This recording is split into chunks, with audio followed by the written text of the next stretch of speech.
Ayo, Chiksua here. The catastrophe disaster battles have returned, and today we're going to show you guys how to two-turn every of those stages in the extreme difficulty. So before we are going to start, first of all, you definitely have to be at least a host once in every difficulty. That's why I did normal, for example, already, just to set up my team a little bit, just to press on auto in order to get those 2 gems. So for hard, I will do that tomorrow, because today it's going to be extreme. So I decided that we're going to start with this one. We're going to start with the Valenti one. It used to be the most annoying one. It used to be the hardest one, but now actually there are so many OP characters, it's actually pretty easy to turn it. So I set up, or I was looking for a decent AI in order to basically get everything done. So here, for example, the team is just going to rank up and then use either Diane card or the Sade cards, which will just almost kill already. I think if it uses the Sade card, it will probably kill. So maybe having Sade on the right side for an AI is a little bit better. So maybe we should be switching it, but it should be totally fine. So on our side though, unfortunately, we actually use the Merlin with Ult Gauge Food, because that way we can actually guarantee to two-turn it. Because what we're going to do in the first turn is pretty simple. You guys might be seeing it already. Sade is strong, which means we are just going to rush the Sade ult, and then we are good to go. So it would be much better if we would be able to actually use Derriere in the backline, but then two-turning is not that safe anymore. Because let me check the passive of her, because there's one passive in phase 2. I'm not sure which one it is. It actually makes that we get a great debuff, and those units, they won't deal any damage. So I'm not exactly sure which one it is here, so I should have probably checked that first.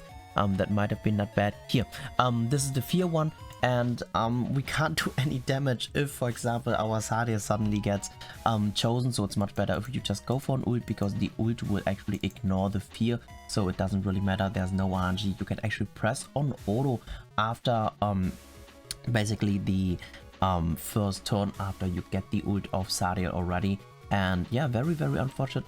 They still don't let us skip the entry. I mean, on the one hand, I think the entry is pretty cool, but on the other hand, that's a lot of time we lose. So yes, you can see another reason why we have Slade as well is that way we actually crit quite a lot. And here you can see, okay, maybe it actually always uses the Sade card. That's kind of weird. I was actually oh no, wait, she's in the middle. No, but that's really weird. I really wonder why Sade cards were used. Or maybe he got a merger. Yeah, he definitely got a merger, because he has as many ult gauges as we do. So yeah, this merger here, just like we have. I'm a little bit stupid, guys. So this dude is basically decreasing the crit resistance based on his crit chance, which means we want to have him on a lot of crit chance. And now what we're just going to do is, in this case, we don't even have to burn those. I'm pretty sure the Sade cards, they are going to kill already.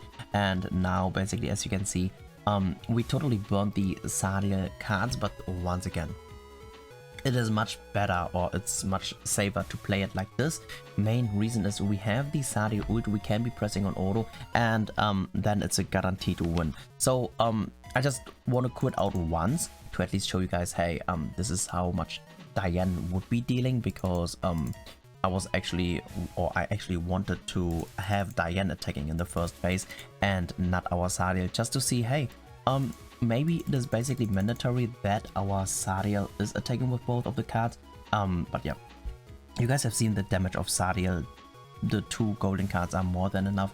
But yeah, who knows, maybe the Diane actually kills already as well. So maybe you can save the cards, but once again, that is not necessary, because in this boss, actually, the boss takes more damage from Sever cards, which means the ult of Sade, which is a Sever card, is obviously much better. So here, we're just going to do this. We're just going to act like we don't have another additional Sade card, just to see, hey, this is how a 0 RNG looks like. So this is a little bit less damage, definitely, but maybe this Amplify card will do enough damage. So like, for example, having a buffer might be not that bad, but as you can see, even Diane is already one-shotting the first turn, and then once again pressing on auto in order to basically use the ult, and then we're good to go. The only unfortunate thing is that if we do use an AI, unfortunately they are going to use the cards before us, so we don't even have a chance in ulting.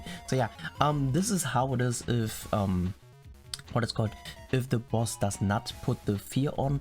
But once again, if he would have put it on, unfortunately our Sari would have done 0 damage, he would have missed everything. And now I would say we're going to jump onto the other 2 disaster stages, disaster battles as well.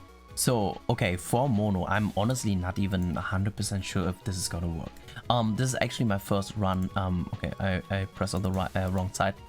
It's actually the first run I will be doing in the extreme difficulty, because once again, earlier I just autoed the normal difficulty just to get the gems, because it's basically mandatory anyways that we have to do it. But yeah, let's just see what is going to happen. But I'm pretty sure we should be fine. Like, it will be a lot of damage as well. This time I actually brought a buffer instead of having a Gotha, because here, instead of having a Gotha, what was even the other team? I can't even remember anymore. Oh yeah, instead of the Slater to that, so that we crit a lot. But here with this, we deal even more damage, and I have the wrong food.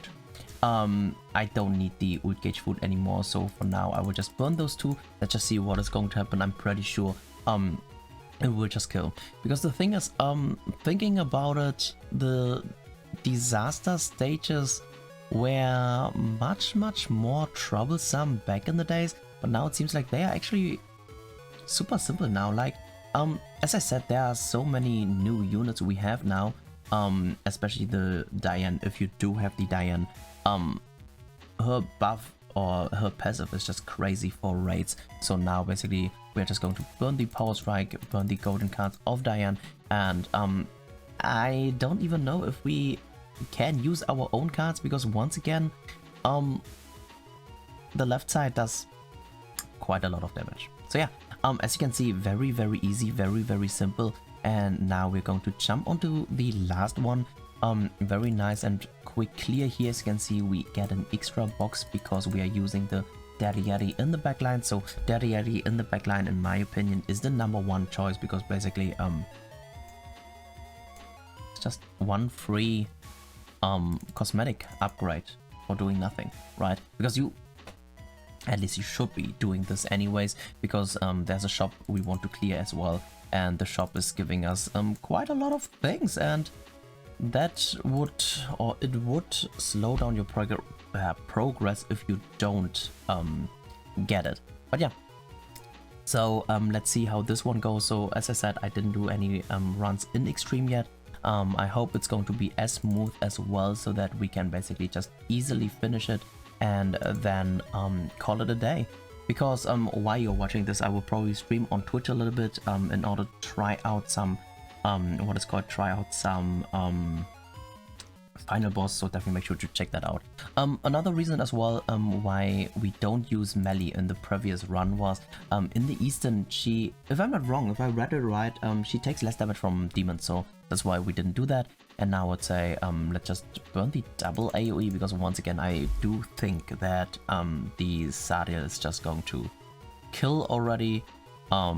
Oh, maybe not even. Okay, very nice. Finally we can actually use a card in the first turn. But yeah, the main reason why the Sadi does not do enough damage is because it's missing the buff. We buff after the AI moves, so obviously if you do it with a partner, make sure that you're not going to attack before the buff is activated. But yeah, else as you can see, is so easy. It's like a piece of cake, because yeah, like, they are so squishy. It's pretty crazy, but I think it's still worth it to make a video to show you guys how to actually 2-turn every of those bosses.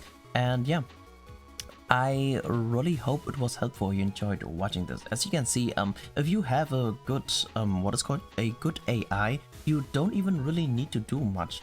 All you need to do is bringing a buffer, or if you don't have the Diane, bringing a unit which can rank up, or like a Margaret to buff as well, and then the AI will kill literally everything. So yeah, I really hope it was helpful, you enjoyed watching this. Thank you so much for tuning in, and peace out for now.